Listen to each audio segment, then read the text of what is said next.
पुराण पुराण सब शास्त्रों के पहले से ही विद्यमान हैं।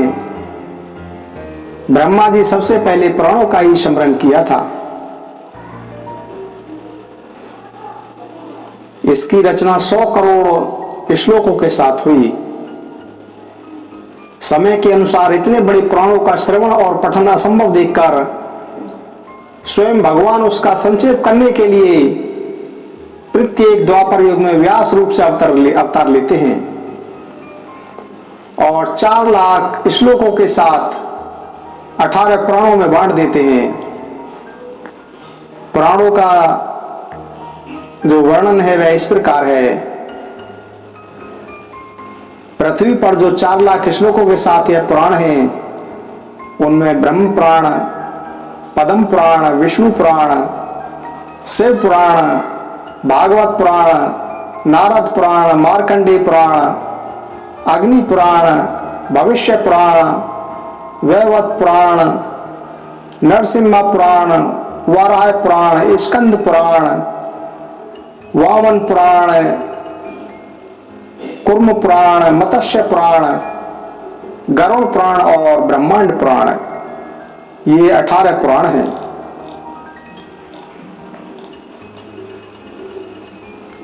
पुराण के 4 पद हैं: think, generate, operate and destroyer. Generate, operator and destroyer God. G for generator, O for operator and D for destroyer God। यह सारा जगत विष्णु जी से उत्पन्न हुआ है। विष्णु जी में ही स्थित है, वो ही इसकी स्थिति और लय के करता है। यह जगत भी वही है। यह विष्णु जी कहां से आई, उनकी उत्पत्ति कैसे हुआ, यह कोई नहीं जानता। उन्होंने ही इस माया में संसार की रचना सिर्फ लीला मात्र के लिए की है। ब्रह्मा, विष्णु और शंकर जी एक ही व्यक्ति हैं। इन तीनों में कोई फर्क नहीं है। जैसे एक किसान पहले जब खेत बनाता है, बीज बोता है, तो उस समय वह ब्रह्मा जी का कार्य कर रहा होता है। जब उस खेत की फसल की रक्षा करता है, तब उस समय वह विष्णु के रूप में होता है, और जब उस फसल को काटता है, तब वह उस समय शिव रूप में होता है। इसी तरह से यह ब्रह्मा, विष्णु और महेश तीनों एक ही हैं।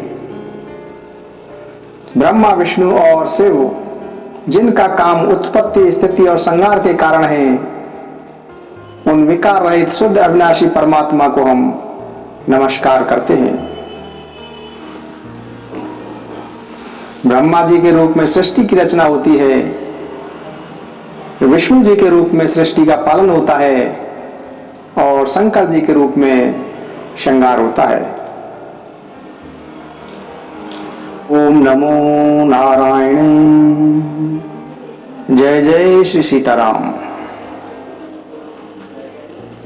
ब्रह्मा जी की आयु। ब्रह्मा जी के अपनी निजी मान से ब्रह्मा जी की आयु 100 वर्ष माने गए हैं।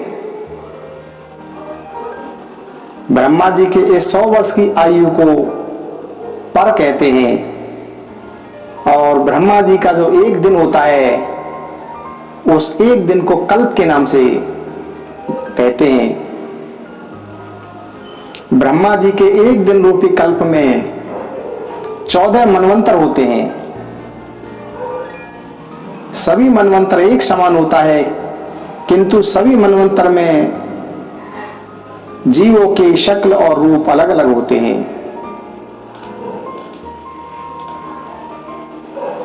वैदिक गणना के अनुसार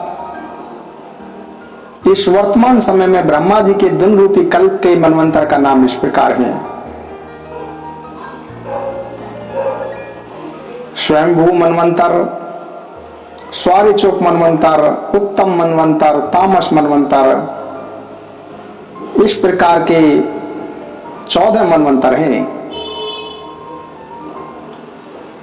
अभी जो चल रहा है जिसका नाम वैवस्वत मनवंतर है, वह अभी चल रहा है। यह 8वां मनवंतर है।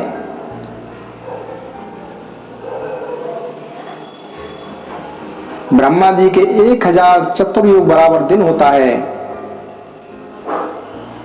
और इतने ही चतुर्युग के बराबर रात होती है। इस तरह ब्रह्मा जी दिन रूपी कल्प में मनवंतर बनाते, श्री विष्णु जी सभी का पालन करते हैं और शंकर जी सभी का श्रृंगार करते हैं। कितने ही कल्प आए और कितने ही कल्प गए, इसकी तो व्याख्या करना अत्यंत ही कठिन है। भगवान विष्णु की माया को कोई भी नहीं जान सकता, जो कि अनंत है। अभी जो वैवस्वत मनवंतर चल रहा है, इस वैवस्वत मनवंतर के 71 चतुर्युग में 27 चतुर्युग बीत चुके हैं और 28वां चतुर्युग चल रहा है। इस 28वां चतुर्युग में भी सतयुग, त्रेता और द्वापर नाम के युग समाप्त हो चुके हैं। अभी आखिरी युग के कलयुग चल रहा है। इसे भी समाप्त होने में काफी समय बचा हुआ है। एक मनवंतर के 71 चतुर्युगों को देवताओं की गणना के अनुसार 12,000 दिव्य वर्ष कहते हैं।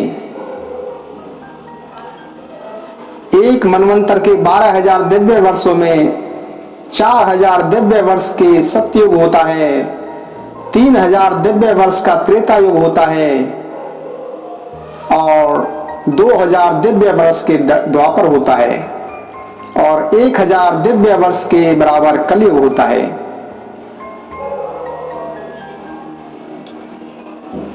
मनुष्यों की गणना के अनुसार एक मनवंतर की आयु 43,20,000 वर्ष होते हैं।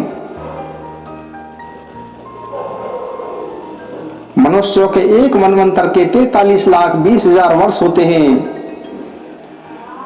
इसमें आप गणना कर सकते हैं कि दिन और रात कितने होंगे।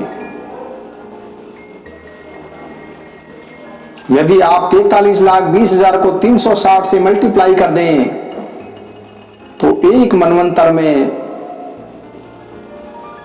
अरबों अरबों से भी ज्यादा दिन होते हैं।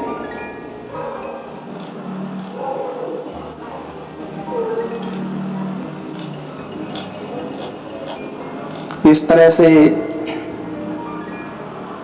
ये हमने समझा कि जो ब्रह्मा जी की आयु है उसका किस प्रकार से गणना होती है।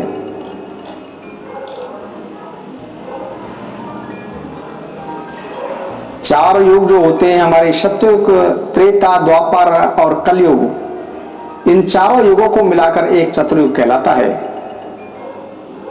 यह चतुर्युग एक मनवंतर में 71 बार आता है, इसीलिए 71 चतुर्युग को एक मनवंतर कहते हैं। देवताओं का एक युग 12,000 वर्ष का होता है, इसीलिए यदि 12,000 वर्ष की दिनों में गणना की जाए तो 43,20,000 वर्ष होते हैं।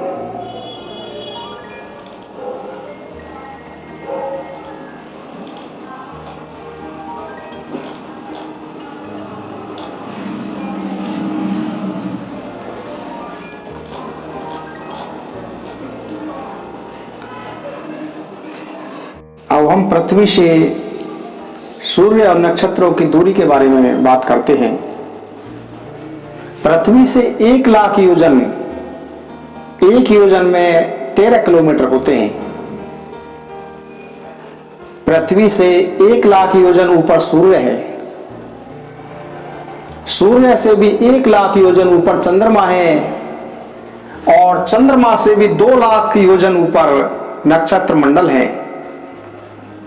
नक्षत्र मंडल से भी 2,00,000 योजन ऊपर बुध हैं और बुध से भी 2,00,000 योजन ऊपर शुक्र हैं। शुक्र से 1,00,000 योजन ऊपर मंगल है और मंगल से भी 2,00,000 योजन ऊपर बृहस्पति हैं। बृहस्पति से भी 2,00,000 योजन की दूरी पर शनि है और शनि से 1,00,000 योजन दूरी पर सप्तऋषि हैं और सप्तऋषि से 1,00,000 योजन की दूरी पर ध्रुव हैं। ध्रुव के ऊपर शिशुमार, शिशुमार से ऊपर ब्रह्मलोक, ब्रह्मलोक से ऊपर रुद्रलोक है, रुद्रलोक से ऊपर विष्णुलोक हैं और यहीं तक इस ब्रह्मांड का विस्तार है। जय श्री राम।